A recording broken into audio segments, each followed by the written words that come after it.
si Reza is a fraud. Maniwala kayo. Give us time. Too early for you to enjoy yung mga award mo. You are a fraud.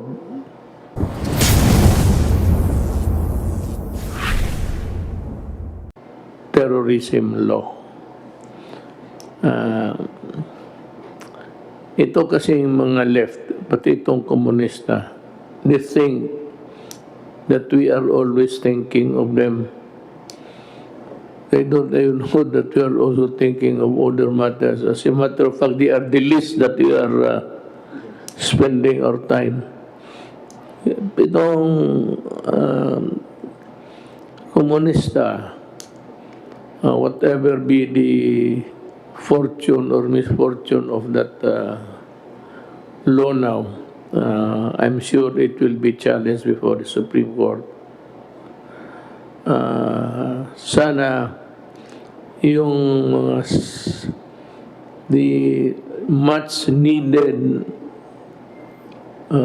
legal weapons that we need to fight terrorism. Kasi ang terrorism hindi ito isang dalawang putok. As what happened in Mindanao and in other places, mostly in Mindanao, ang ginagamit kasi nito nila, bomba. Ang bomba niyan, lahat nasa simbahan may tama o may bukol. Yun nga ang problema niyan.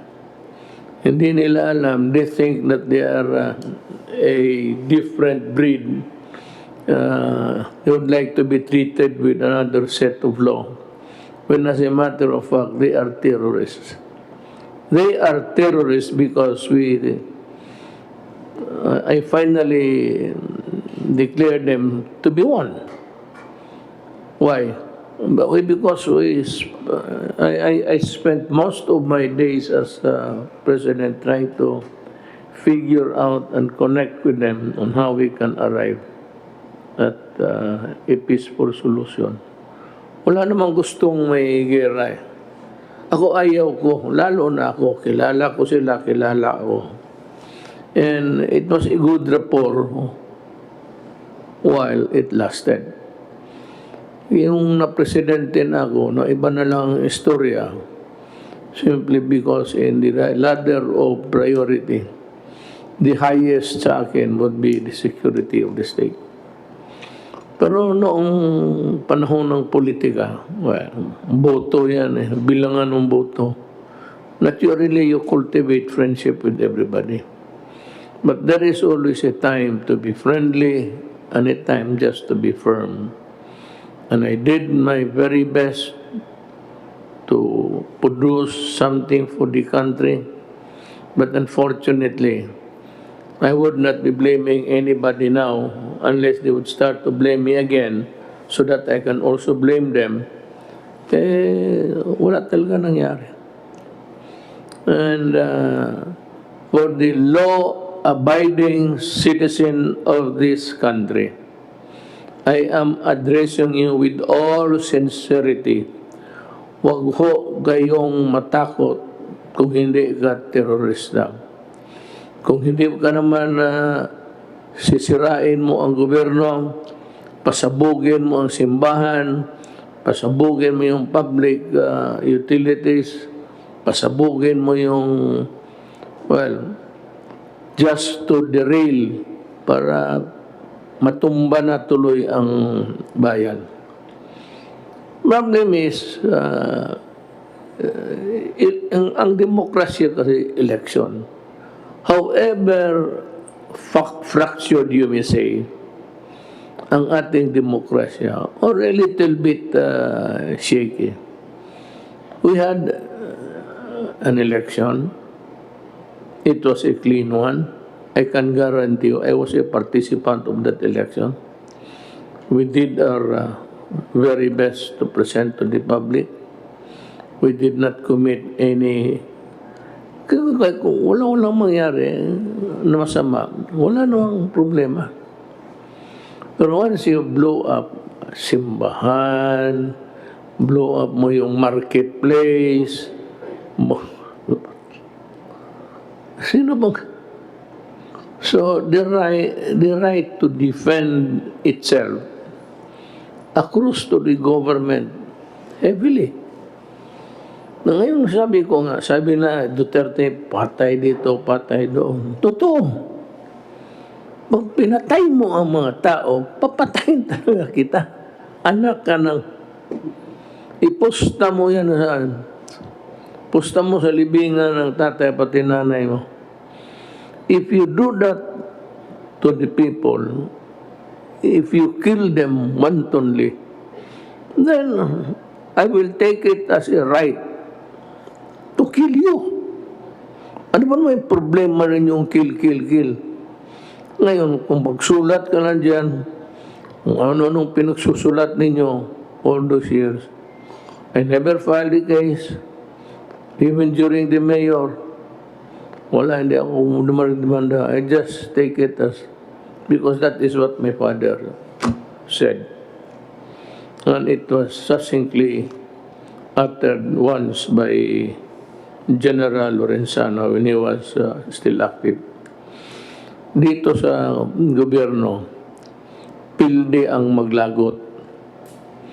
Kaya yan, kung magbasa ka, kaya hindi ako nagabasa ng mahusay magsulat. Para sa akin, bugok ka. Hindi ako nagabasa. I do not read yung sa briefer nito meron sa article about mga rapper. Skip ko yan. I do not. And the one who gave me that advice early on, when I became mayor, was Mayor Elias Lopez. He was the ex-mayor at the time. He said, I'll give you one good advice and remember this until you die as a politician. Huwag kang magbasa ng mga locals. Huwag kang makinig niyan sa ano. They're no better off. Malayo yan sa iyo. Kaya ganun yan sila. Kasi wala nang magawa sa buhay nila. Hanggang dyan lang yan sila. Ito kita mo kung ano nangyari dyan sa mga bright girls. Nakakaso, akala nila they can violate the law in wild abandon. Hanggang dyan lang yan. Totoo nga. Kaya ako hindi ko tanong.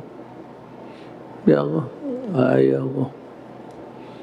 Kaya wala akong sabi na may sinabi na, basa mo ba yung ano, ako, maganda, hindi. Kung hindi maganda para sa akin, wag na. You're wasting your time. Hindi na kaya bilhin. Matanda na eh. Alam mo bakit? Bigyan mo ako ng ilan? Isang truck na pera? Anong gawain ko sa pera? Sige nga. Sa tanda ko, I hate to travel. You travel, you get COVID. Wala akong ba rin mga koleksyon, mga rare, antique, gano'n. Pero yung military hardware, wala ako. Hindi ako mahilig ng... Yung mga hobby-hobby lang. Travel, I cannot travel anymore.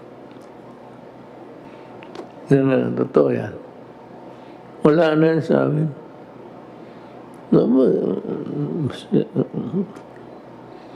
General Galvez, General Lorenzana, tapos they have served the country and they're still serving the country. Why would they destroy their name?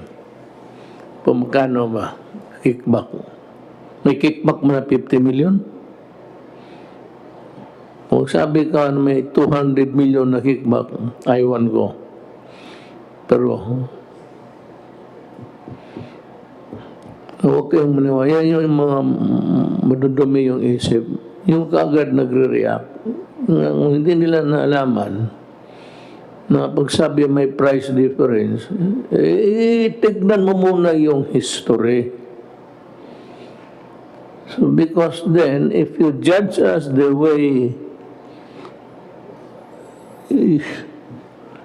then one of these days, we will also judge you in the same way and with more ferocity. And it will come. It will come.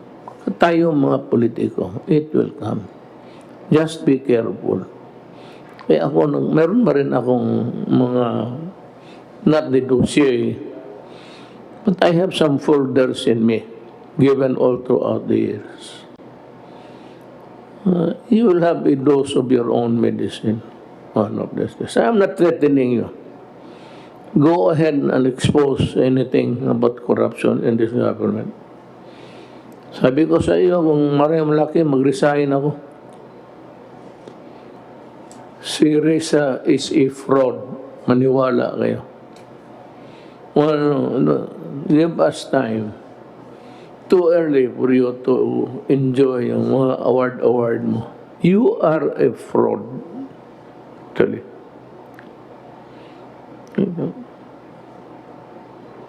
We are just compiling at this stage. And someday, in bold letters, we will show your incongruity. You are a fraud. So, yan lang ang masabi ko. Total, wala naman akong hinihingi sa inyo. I'm not asking for any political boto. Wala na. All I'm asking is that you obey government. Because government is very much interested that you don't get sick, or if you get sick, that you get well and would live to grow, to see your children grow and your grandchildren to love. Ganun lang yan. So with that, I have to say to the Filipino people, huwag po kayong nagtatrabaho lang po kami talaga. And if you want us to do more, we will. Tell us what to do. If we cannot do it, we will tell you why we cannot do it. But if we can, gagawin namin. Salamat po. Kita-kita po ipakpak.